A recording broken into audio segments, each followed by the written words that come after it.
Automatic door close.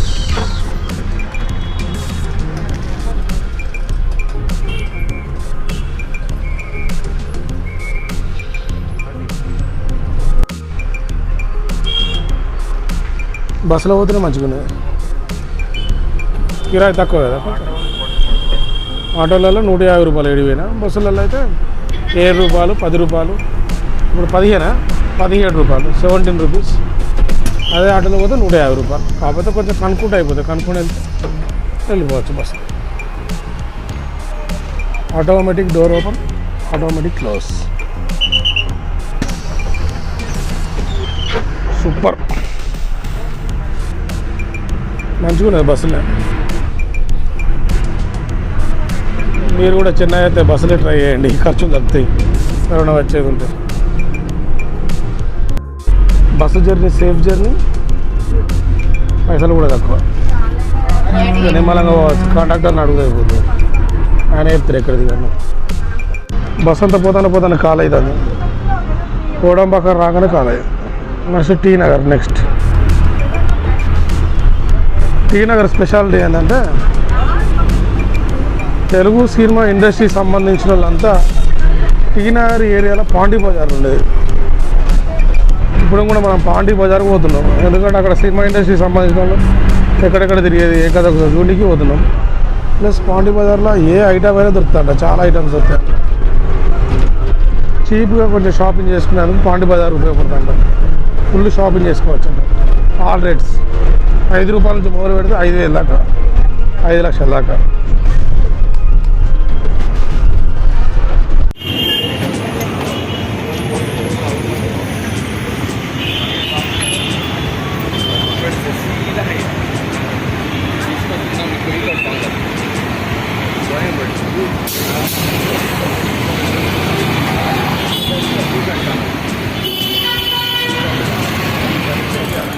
ఇది tea Nagar area అంటే మనకి ఎట్లా అంటే హైదరాబాద్లో ఫిలిం నగర్ ఎట్లనో, చెన్నైలో టీ నగర్ అట్లా. హైదరాబాద్లో ఫిలిం నగర్లో ఫిలిం ఇండస్ట్రీ సంబంధించి ఎట్లుంటారో చెన్నైలో మొత్తం టీ నగర్.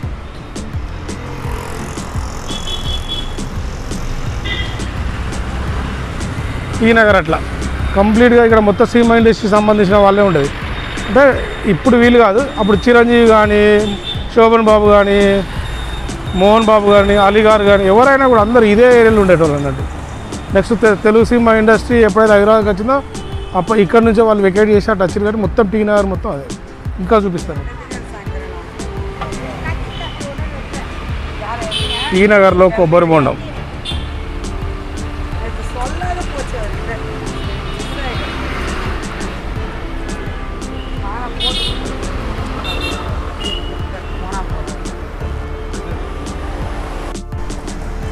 ఇది మొత్తం టీ నగర్. కొంచెం ముందుకు పోతే పాండీ బజార్ వస్తుంది. పాత ఏరియా అనుకుంటా నాకు తెలిసి. టీ నగర్ మొత్తం ఇండస్ట్రీ, సినిమా ఇండస్ట్రీ. ఈ సినిమా ఇండస్ట్రీకి సంబంధించిన వాళ్ళు అప్పుడు అందరికి హోటల్ గీటలు అంతా అప్పుడు డెవలప్ లేదు కాబట్టి అందరు వచ్చి టైంపాస్ కోసం మొత్తం అందరికి ఈ పార్కులో కూర్చున్నాయంట.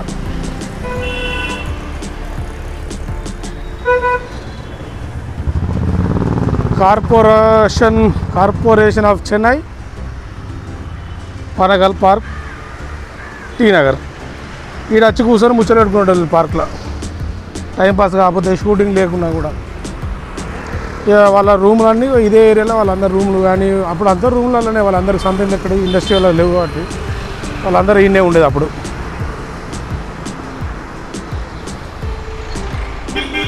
ఇదంతా పార్క్.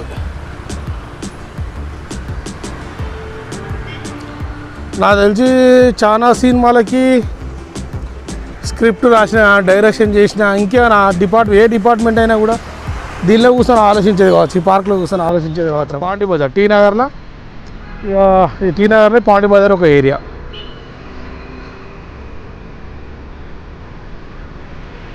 మంచిగా ఉన్నాయి, నీట్గా ఉన్నాయి ఇక్కడ జర. అటు అంటే మేము పోయిన ఆరంభక్కం కాడ కొంచెం నాలా వ్యవస్థ మంచిగా లేదు, కానీ మిగతా చెన్నై అంత సూపర్ నీట్గానే ఉన్నాయి మస్తు. మరి కొత్త ముఖ్యమంత్రి స్టాలిన్ గారు వచ్చిన తర్వాత ఇట్లా మారింది. పాప వీళ్ళకి ఎప్పుడు వరదలు వచ్చి కొట్టుకోపోవడే పని వీళ్ళకి ఎప్పుడు. చెన్నై మొత్తం మునుగుడు, వరదలు రావడం, తుఫాన్లు, బీభత్సాలు అన్నీ జరుగుతూ ఉంటాయి ఇక్కడ. అయినా కూడా చాలా నీట్గానే ఉన్నాయి.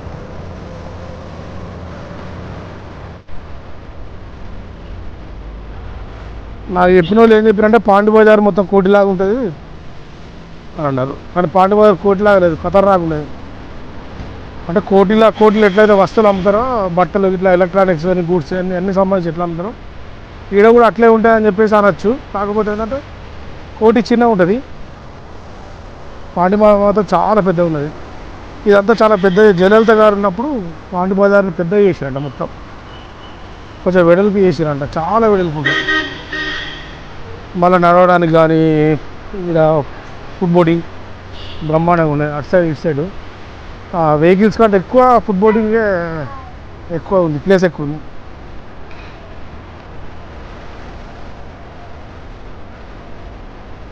అప్పుడు తెలుగు సినిమాకి సంబంధించిన వాళ్ళు ఉన్నప్పుడు అప్పుడు చిన్నగా ఉండొచ్చు. అప్పుడే 20-30 సంవత్సరాలు, 30 సంవత్సరాలు, 40 సంవత్సరాల క్రితం కదా. దాని తర్వాత అక్కడికి వచ్చిన తర్వాత అక్కడనే Ramanaidu studio, Annapurna studio, Padmalaya studio, అప్పుడు ఆ గుట్టలలో వాళ్ళు లీజ్కి ఇస్తే అంతా వాళ్ళు స్టూడియోస్ కట్టుకొని అంటే ఎస్టాబ్లిష్ చేసుకొని కొంచెం డెవలప్ చేసింది. కాబట్టి అది బంజారా హిల్స్, జూబ్లీ హిల్స్ బ్రహ్మాండంగా పెరిగిపోయింది.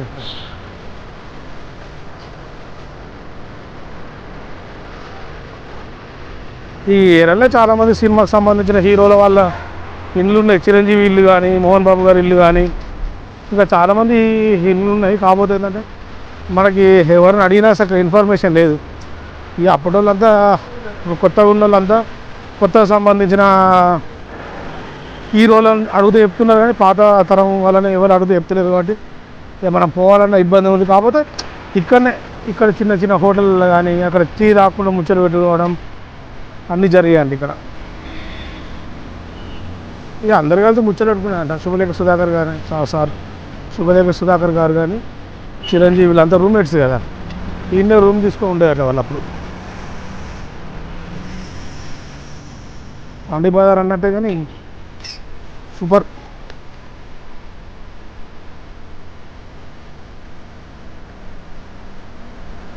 చాలా బాగుంది, చాలా పెద్దగా ఉన్నది పాండి బజార్.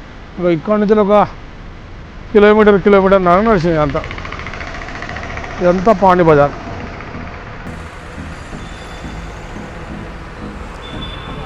నైట్ అయితే కంప్లీట్గా ఇక్కడ షాపింగే ఉంటాడ. చాలామంది వస్తారంట నైట్ షాపింగ్ కోసం.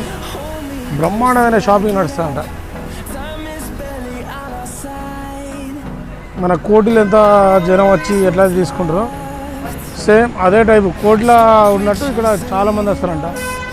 ఇక మనం డే టైంలో వస్తే అంత కలర్ఫుల్గా కనిపించే డే టైంలో లైటింగ్.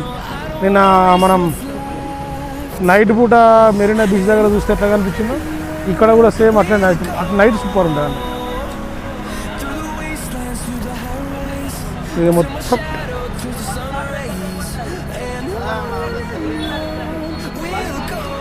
ఇవన్నీ మంచిగా చెట్ల కింద కూర్చొని అప్పుడు ముచ్చలెట్టుకునే కావచ్చు. సరే, ఓకే. మరి నేను చెన్నైకి వచ్చిన దాంట్లో ముఖ్యంగా అంటే నాకు తెలిసి టీ నగర్కి వెళ్ళాలి, చూడాలి, పాండి బజార్కి వెళ్ళాలి. ఎందుకంటే వాళ్ళు ఇంటర్వ్యూ చూస్తూ ఉండేది కానీ వాళ్ళందరూ చెప్పేది పాండి బజార్లో మేము ఉండేటోళ్ళం, అక్కడనే టీ తాకుండా ముచ్చలు పెట్టేది, అక్కడి నుంచే మా ప్రస్థానం అక్కడి నుంచే మొదలైంది అని చెప్తూ ఉండేది. కాబట్టి నేను ఇక్కడికి వచ్చిన తర్వాత ఫస్ట్ టీ నగర్లో పాండి బజార్కి వద్దాం అనుకున్నా. నేను అంటే నాకు వీలైనంత మందికి మీకు పాండి బజార్ చూపిస్తున్నా. అంటే కొంతమంది డిసప్పాయింట్ అయిందంటే ఇప్పుడు ఎవరికి అనిపించారు వాళ్ళు హీరోలు ఇట్లా. కాకపోతే వాళ్ళు తిరిగిన ఏరియాలు కాబట్టి మనం కొంచెం గుర్తు చేసుకుందాం అని చెప్పేసి ఈ ఏరియాకి వచ్చి మీకు చూపిస్తున్నా. ఐ హోప్ మీకు అందరికీ నచ్చిందని అనుకుంటున్నా.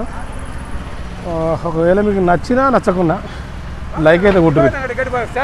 అట్లే కొంచెం షేర్ చేసి సబ్స్క్రైబ్ కూడా చేసి కొంచెం ఛానల్ని కొంచెం పెద్ద చేయరు అని చెప్పేసి కోరుచున్నా.